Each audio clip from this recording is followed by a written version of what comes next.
벌써 2월달이 또 마무리가 되어 가면서 마지막 주에 성과와 주요 이벤트들을 정리해보고 있습니다. 2월 마지막 주에는 국내의 기준금리가 0.25% 더 인하하는 이벤트가 발생을 하면서 기존의 기준금리는 3%대였는데 2.75%로 한 차례 더 낮아지는 환경이 되었습니다. 그리고 이제 금융감독원에서는 금융권들에게 이렇게 기준금리와 예금금리가 많이 낮아진 환경이 되었기 때문에 대출금리를 인하하라고 이제 압박을 하고 있는 모습이 확인되고 있으며, 이로 인해서 예금과 적금의 금리들은 더 낮아지는 환경이 될 것 같습니다. 그리고 이제 코스피가 2월 달에는 2600선을 회복하면서 굉장히 좋은 모습을 보여주었는데, 이로 인해서 국내 배당 ETF라든지 리츠 ETF 또한 상승세가 굉장히 유의미한 상승하는 환경이 이어졌습니다. 그리고 이제 국내 금값이 유독 국제 시세와 다르게 급등하는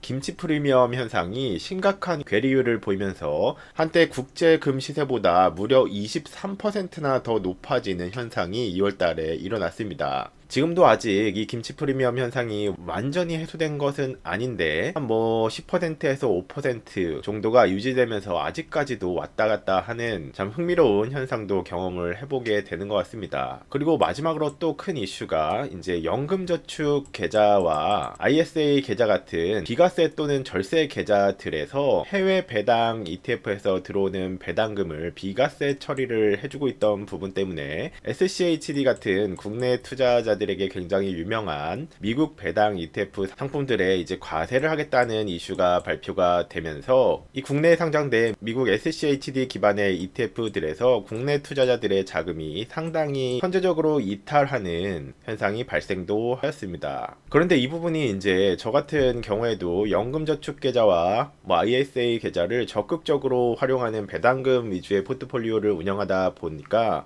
굉장히 관심을 가지고 봤는데, 하지만 이게 해외 배당 ETF에만 논의되고 있는 부분으로 국내형 배당 ETF, 플러스 고배당 ETF라든지 국내 리츠 ETF들은 여전히 비과세가 유지되는 부분이기 때문에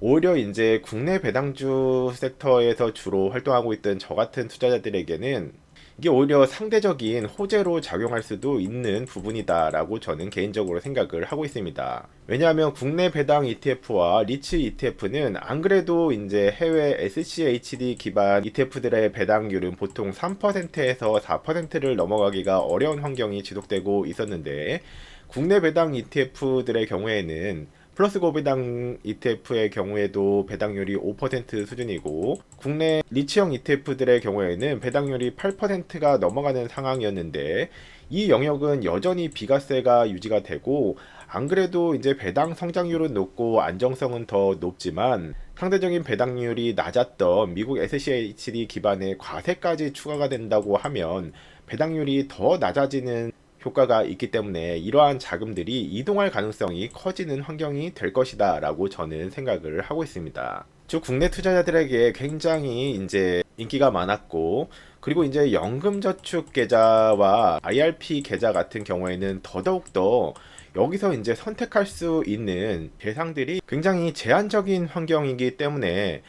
국내 투자자들의 경우에는 이제 아무래도 대부분이 미국 배당주 위주의 투자를 하거나 국내 배당 ETF 투자를 하거나 이런 식으로 해서 굉장히 상대적으로 돈들이 이동할 길이 굉장히 제한적인데, 미국 ETF들에만 배당금에 대한 세금이 부과된다면 돈들이 이동할 수 있는 길이 굉장히 제한적이라고 저는 생각을 하는 것이죠. 배당 ETF 투자를 이어가던 투자자들이 이것을 이제 현금으로만 가지고 있을 확률은 굉장히 낮을 것 같고, 그리고 미국에서 돈이 이탈한다고 해서 갑자기 이제 자신이 잘 모르던 일본이나 인도 혹은 해외 배당형 상품에 투자하는 것도 굉장히 낯설고 공부해야 될 영역이 많기 때문에 굉장히 높은 확률로는 국내 이제 배당 ETF 섹터에 자금이 흘러 들어올 확률도 높을 것이다 라고 저는 생각을 하고 있습니다. 물론 이것이 이제 막 2월 달에 발표가 되었고 아직 정책이 확실히 결정된 것도 아니고 정책 정역을 시작한 것도 아니기 때문에 시간은 더 걸릴 수 있겠지만, 어찌되었건 이제 확정이 되어서 미국에서 발생하는 ETF 그리고 해외에서 발생하는 ETF들에만 배당금에 대한 세금이 부과된다면 상대적으로 이제 비과세 혜택을 몰아주는 성격이 되는 국내 ETF에 자금이 이동될 확률이 높을 것이다, 이렇게 생각을 하고 있는 것이죠. 뭐 그러한 부분도 반영이 되고, 그리고 국내가 24년도 이제 4분기 시점에 계엄이 터지면서 큰 폭으로 코스피 지수가 하락을 했던 이슈 때문인지 이제 25년도 1월부터 2월까지의 자산별 주요 벤치마킹 상태를 체크를 해보니 1월 1일부터 이제 2월 25일까지의 성과는 가장 좋은 성과를 보여주고 있는 영역이 아이러니하게도 가장 욕을 많이 먹는 한국 코스피 200이 수익률 1위로 해서 거의 10% 수익률에 근접한 형태를 보이고 있습니다. 2개월 만에 거의 10%이니까 연한산으로는 어마어마한 상승을 보여주고 있는 것이죠. 그리고 두 번째로 또 수익률이 가장 높았던 대선은 한국 리츠 ETF 부분입니다. 이 노란색 부분인데 마찬가지로 24년도에 굉장히 안 좋은 모습을 보였고 24년도 4분기에 직격탄을 맞으면서 와, 이제 계엄이 터졌으니까 국내 투자는 하면 안 된다라고 국내 투자자들이 모두 100개를 들고 헐값에 지분을 처분해 버리던 시기가 있었는데, 그때 저는 적극적으로 정기 투자를 이제 이전 영상들에도 보여드린 것처럼 한국 코스피 지수가 2500 이하로 떨어지는 구간을 10분 할로 미리 정해놓고 그때는 코스피 지수에도 투자를 하고 국내 섹터인 국내 리츠 영역을 굉장히 포지션을 높게 유지하고 있었고, 그리고 플러스 고배당과 국내 고배당주 포지션을 취하고 있었던 부분이었는데, 나란히 이제 1, 2, 3위 순위가 국내 섹터에서 발생을 하고 있는 모습을 확인할 수가 있었습니다. 플러스 고배당주의 경우에는 이 초록색 그래프인데, 뭐 국내 배당주와 리츠의 성과가 25년도에는 나란히 굉장히 좋은 모습을 이어가고 있습니다. 그리고 이제 수익률 4위 부분은 또 24년도와 3년 정도, 3, 4년 정도 굉장히 투자자들을 괴롭히고 있던 대상이었던 미국 장기 채권 기반의 저는 커버드콜 그리고 달러 해지 상품을 투자하고 있는데, 이 부분에서도 이제 미국 주식이 하락할 때 상승하는 상관관계를 가지고 있는 것 때문인지 배당금도 연한산 12%로 들어오고 주가도 이제 상당 부분 회복을 하면서 수익률 4위를 기록하고 있었습니다. 그리고 25년도에는 이제 굉장히 앞날이 어떻게 될지 흥미진진한 대상이기도 하죠.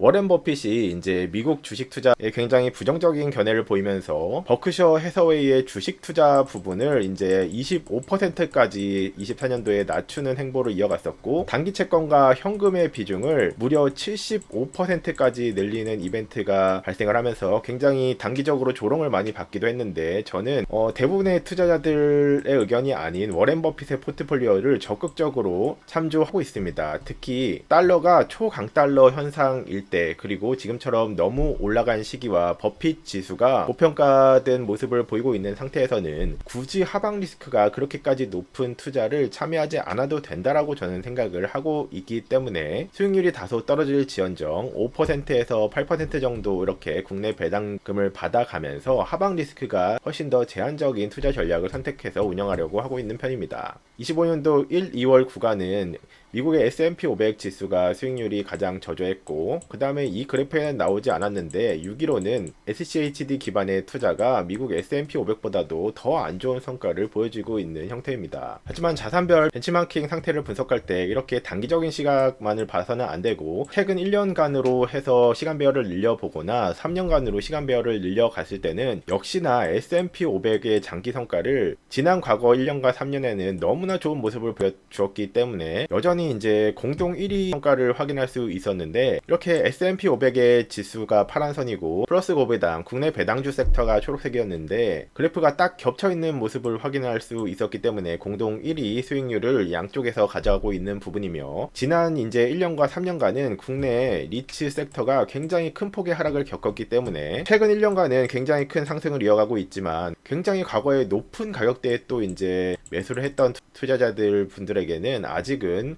회복해야 될 가격이 많은 시점이기도 합니다. 즉 이렇게 해서 2월달도 이제 마무리하면서 투자 가계부를 정리해보니 1월달과 2월달의 성과는 1170만원으로 해서 연금저축과 ISA 계좌를 운영하는 절세 영역 약 2억 3천만원 정도의 투자 원금 대비 굉장히 높은 수준의 투자 손익이 발생을 하였지만, 저의 경우에는 연금저축 계좌가 이제 두 개를 운영하고 있고 ISA 계좌는 한 개, 이렇게 해서 합산한 성과 중에서 일부를 종목별로 어떤 대상이 가장 큰 수익을 안겨주었는지를 가계부를 작성하고 있는데, 그 중에서 약 70%의 수익은 가장 안 좋은 시기에 가장 이제 외면받는 대상에 투자를 했던 국내 리츠, 코덱스 한국 부동산 리츠 인프라 영역과, 그 다음에 이제 미국 30년 국채 커버드콜 해지 상품을 투자하고 있다라고 이제 포트폴리오에 그리고 있는데, 이러한 부분이 이제 두 개 계좌 영역에서 또 수익이 가장 많이 발생을 하고, 뭐 이 외에는 이제 뭐 플러스 고배당주라든지, 그리고 국내 개별 배당주 섹터에서 수익들이 또 누적이 되면서, 하지만 이러한 부분이 이제 코스피 지수 자체가 뭐 2,400에서 500 정도를 14년도 4분기에 유지를 하다가 갑자기 25년도 1, 2월에는 2,600이 넘어가면서 한국 투자 대상들의 돈이 계속 들어오고 있는 형태이기 때문에 그러한 흐름에 올라탄 성과다라고 저는 생각을 하고 있습니다. 플러스 고배당주 뿐만이 아니라 개별 배당주 등들도 거의 다 크게 상승을 하는 모습을 보이고 있고, 국내 리츠도 이제 상승률이 굉장히 좋으면서 8%에서 9% 수준의 월 배당금이 들어오면서 수익을 더해주고 있는 형태가 나오고 있고, 그리고 미국의 장기 채권 또한 이제 저의 경우에는 커버드콜 해치 상품을 투자하고 있기 때문에 월 분배금 12%가 나와서 주가가 안 올라도 굉장히 높은 수익률이 유지되는 건데, 주가까지 올라가면서 수익률을 크게 견인해주는 효과가 있고, 그리고 국내 금이 또 전체 자산 중에서 가장 높은 상승률을 보여주면서, 거기에다가 국내의 경우에는 김치 프리미엄이 20% 이상이 붙으면서 KRX 국내 금 부분은 제가 전량을 매도했다라고 또 게시물을 올리기도 했는데, 금 또한 굉장히 높은 수익률을 안겨주면서 좀 비정상적인 수익률이 나타나고 있습니다. 그리고 가장 포지션을 덜 잡았던 미국 영역에서는 미국형 배당 ETF에만 과세하는 기사가 뜨자마자 포지션을 좀 축소를 더 했었는데, 이 두 개 대상만 좀 안 좋은 모습을 보이면서 미국 영역에서는 손실이 좀 발생을 한 구간이었고, 나머지 섹터에서는 주가가 크게 견인한 달이었다라고 가계부를 작성을 하고 있습니다. 이 가계부를 이제 저는 세 가지 형태로 주로 작성을 하는데, 에버노트라는 생각정리 앱에도 이제 어떤 투자를 했었고, 어떤 투자 대상에서 수익률이 많이 났었고, 어떤 대상은 투자를 잘못했었는지, 그리고 이제 종이에다가도 여러 장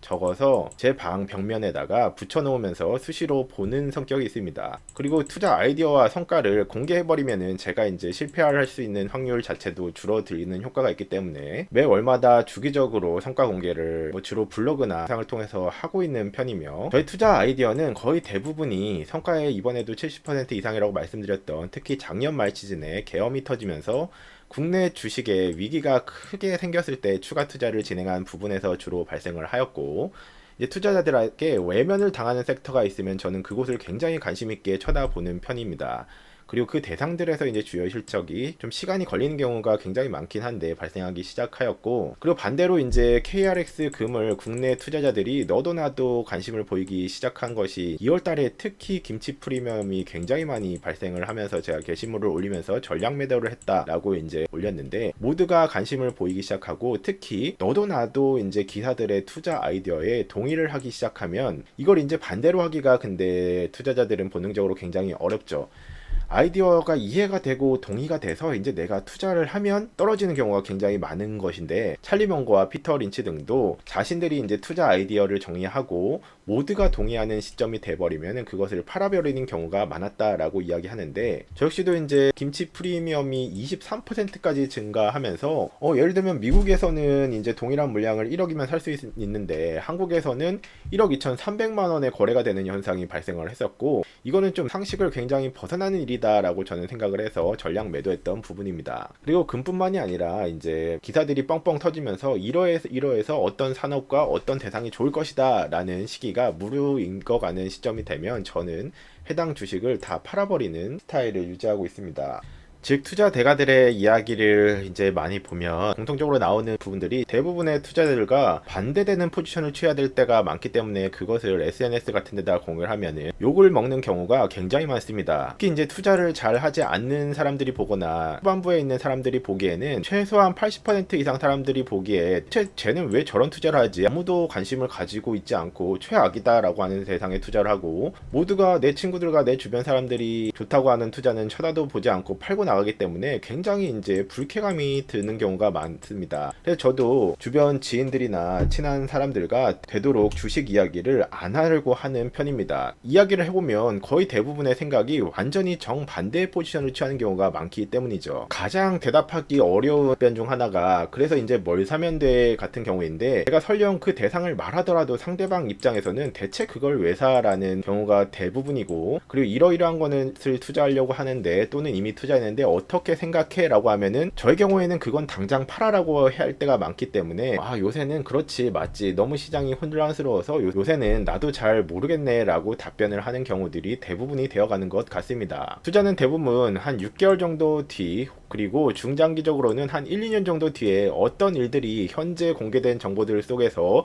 일어날 확률이 더 높은가를 계산을 해내는 포커게임 같다고 저는 생각을 많이 하고 있습니다. 그리고 절대적으로 이제 항상 이러한 스펙타클한 전적이 절대로 나오는 게 아닙니다. 블로그에도 공개를 한 것처럼 저의 연평균 수익률은 보통 8%에서 10% 수준을 벗어나기가 굉장히 어려운 구조를 갖고 있습니다. 일단 뭐 자산 배분과 상관관계가 낮은 대상들을 많이 선택하고 있기 때문이기도 한데, 즉 이럴 때 투자자들은 특히 초기에 흥분을 하면 안 되고 평정심과 평소에 이제 진행하던 사이클, 노력의 양이라든지 분석을 하는 방식을 잃어버려서는 안 된다라고 생각을 합니다. 특히 투자 가계부를 이제 적지를 않으면 사람의 기억력은 정말 좋지 않다라는 부분은 저는 매월 매주 이렇게 정리를 하고 공유도 하고 있지만, 불과 3달과 6달 전에 내 투자 성과가 해당 월에는 얼마 정도였는지도 기억이 전혀 나지가 않는 경우가 대부분입니다. 분명히 지난달에도 정리를 했고 지지난달에도 정리를 하고 있음에도 이렇게 이제 좋은 모습만 볼 게 아니라, 이 좋은 모습이 나타나기 전에는 24년도 12월과 11월 이런 시즌에는 이제 한국이 계엄이 터지면서 정말 어마어마하게 외국인들이 이제는 주구장창 이탈만 할 것이고 망했다라는 분위기 속이었기 때문에 저 역시도 엄청나게 큰 하락을 겪었었는데, 그리고 11월 달에도 이렇게 거의 뭐 수익이 없다시피 했죠. 이렇게 최근 4개월간의 가계부만 돌아보더라도 수익과 손실난 부분을 다 이제 평균화해가지고 계산을 해보면 연평균 수익률은 여전히 뭐 8% 정도밖에 되지 않는 것이기 때문입니다. 즉 계엄이라는 크리티컬한 하락이 있었기 때문에 국내 배당주 섹터와 뭐 국내 코스피 투자, 그리고 국내에 투자하고 있는 투자자분들은